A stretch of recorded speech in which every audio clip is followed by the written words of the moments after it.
Good day everyone. For the video for this week I decided to do something a little bit more special than usually. Usually I just have the gameplay with music over it, but I decided for this week I'm gonna take a single clip. I just downloaded the stream here, I'm gonna play it, and I'll be commentating over that clip. I'm not just going to say what I do, but I'm also going to, more importantly, say what I think while I am fighting. I'm gonna say some strategies, etc. that I use that you usually don't see in my guides or my videos even. I got this idea from a little stream clip where I was suddenly commentating my own gameplay. So I decided to make a recording of it, of another clip here. So I'm just gonna start here. It's a fight at Nickel. As you can see, yeah, I'll start just by looking at my mount here. Right, I guess I'm gonna have to cut this out.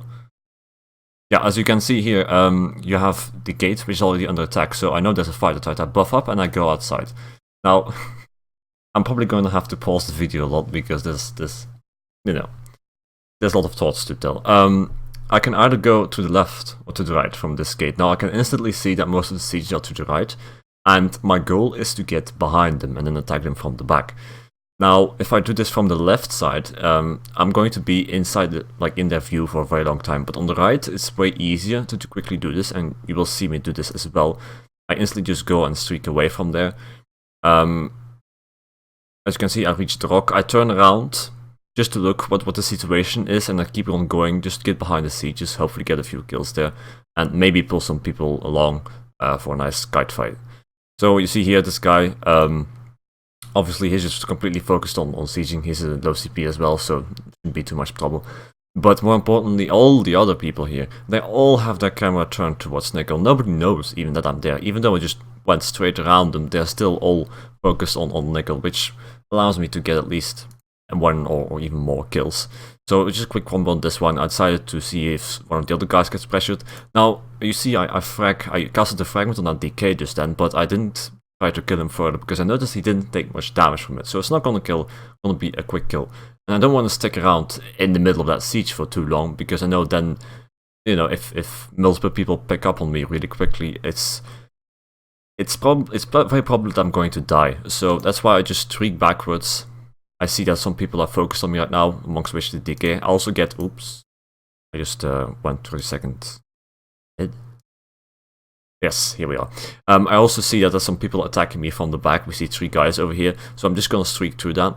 You'll notice while I'm playing, one of the main goals that I achieve is to not be in the middle of 2 groups. That's very important. You always want to be either in front of a group or behind a group, and you don't want to get sandwiched between 2 of them.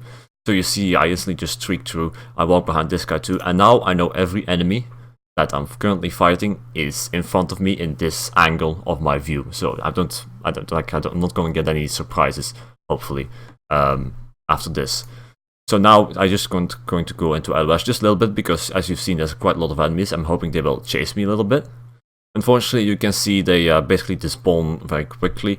So I'm just gonna hang around a little bit, see if there's any squishy targets to fight here. We have Clockworth. I don't know if this guy's friendly or not, so I'm just running around. Then I get attacked and back again. I immediately look around, because it's important to know if it's just one guy or a Zerg or whatever. As you can see, it's just one Templar. He casts a stopping charge at me, which I failed to block. There's another guy. Now, as you can see, it's just a crushing shock into light attack combo, so I wasn't too worried about it yet. But it is still important to instantly go and look what is going on there. You see a sniper as well, so again, as before, I don't want to run in between the sniper and the guy with the crushing shock and the rest of the Zerg. I want to go around it, and I'll keep all the people in one angle of my view. So we see this guy over here. I just do a combo on him with Curse and Aetherknock, but unfortunately somebody with Scattershot catches me, and that's make sure that the combo is failed. It's an Aetherknock though, so it's going to stick around for a while. I'll be able to use this thing to hold my ground right here a little bit. As you can see, there's 4 people. I'm just going to go and streak away a little bit to see if there's any more coming. And I'm going to try and start start a burst combo on Templar. He purges the curse, which is of course what you want to do. I also get ganked. I'm going to seek LOS a bit more, especially with Aetherknock. It's very useful for that. As you can see, if I just keep the Aetherknock in between me and my enemy, not only do I get LOS from the enemy's attacks, it's also a good way to set a burst to the enemy without him seeing it. Because, well, yeah, he only sees the Aetherknock. He can see the effects that's placed on him, but if I, for example, streak through him, it will be very unexpected. So he toppling charges the Aethernock. I make some burst on him. I do a streak because I see his low health. I don't want him to heal. He was a Templar, so he was about to go into his block and heal combo. Unblockable streak is actually very useful for this as well, by the way, because often things like DKs, Templars, etc., they go and block right after they reach like 10% health, and if I can't stun them then, and they can just heal up very reliably. But now with an unblockable streak, it's very easy to just streak through them and then do a fragment or an elemental weapon or whatever, and that's what killed the guy right there.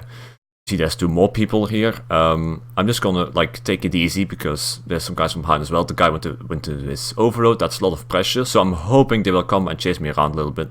They go for the rest, which is just fine for me because they both stack on top of each other. I know they are like not actively blocking or whatever. That's a good time to do a curse into another Aethernock combo. The Aethernock goes up very quickly if you get a decent amount of kills. You can see both of them already on heavy pressure. I go for the one guy here that doesn't break the stun. And there we go, that's a kill. It's also a Magica Sorcerer, I think, which is it's a good idea to pressure the Magica Sorcerer first, because if they don't know what they're doing, they are very weak.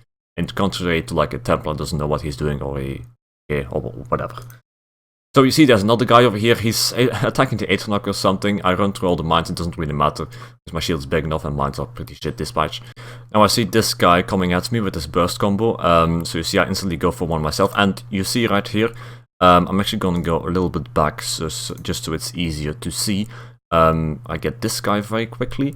There we go. Now he's trying to attack me or doing whatever. You see I'm standing in front of him all the time. I'm not going to stay there in front of him. I want to move around him as much as possible. So you just saw me doing a roll dodge to him after starting a combo with the curse. I instantly turn around, and when he has already turned around, I go and streak through him yet again. So he's behind me at all times. He doesn't even see me, because just when he turns around his camera, I streak through him and I'm on the other side again. So he has no idea what's going on. Meanwhile, the burst combo is going off because there was just a curse into a streak, and I think in that dodge roll there was also an elemental weapon that I did. So you see here the fragment. He survived that combo, so at this point I was like, okay, he survived the first combo, I don't want to be caught off guard, I'm gonna cast a shield. Just, you know, it's important to every now and then cast a shield because shit might always catch you off guard. And this is a very good example actually, because DKs with their leap, they can be very tricky. To see them coming, leap is quite, you know, it's instant and they can catch you at very unpredictable moments, as this guy just did. So that's why I often do just random shields every now and then after I've done a burst combo, and I know it's not going to be much use to keep on pressuring, especially because this guy just started healing himself, etc. And now he has the ultimate and the extra resources as well. So I just cast my shield, which gets taken down by the leap, so that's okay. I buff up, and then I'm gonna continue pressuring him again. As you can see, another burst combo with the explosion from the curse and the fragment. I'm gonna stun through him. Again, he has low health, so if I do that, he can't block or roll dodge it. It's very easy to finish him off, in this case, with a fragment. Now, I was quick enough. In the meantime, another guy has joined in, and basically here, I'm gonna do the same thing. Like, I'm just gonna turn around him all the time. I don't want him to have a clue what is going on. I mean, this guy especially, just I turned around him once and I streaked through him, and he had no idea what was going on. Then another guy joined in. This guy is looking a bit more tanky, and as we can see, I start a burst combo, but he goes into the res immediately. He also has the shimmering shield, so I know it's going to be a little bit difficult. That's why I go for the other guy that joined in first, this Zigzag. That's also Magica Sorcerer. Yep, he just streaked away. Doesn't know what he's doing. Again, Magica Sorcerers, I don't know what they're doing, are the easiest thing to kill.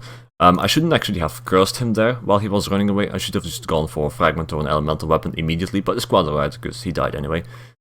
Now we see this guy that went in the back here and started rezzing. I'm just going to streak through that to stop the res. And I'm going to try and pressure him. Again, the Warden, I'm going to leave him for last because he's not really doing much. He's tanky, he has Shimmering Shield and Vigor, but the maximum that he has done so far is like a CC or something, and an attempt to res.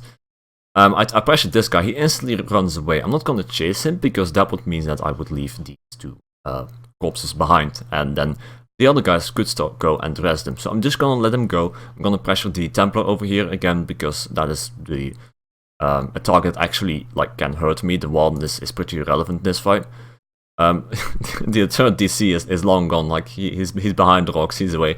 I stopped this res again with the streak. I'm not gonna bother more attention into him. As you can see, some other guy joined in from the back. That's actually the same sorcerer I killed very quickly here. He has decided to get out his pets. But which is a clan fear, so I know it's going to be easy to pressure him again. I go into a burst combo with Fragment, etc. Now he is getting heals from the Templar over there, which means that he, it's going to be a bit hard to kill him now, so I'm just going to take a step back. Because I'm under heavy pressure, my resources are a little bit low, so I'm just going to get some resources.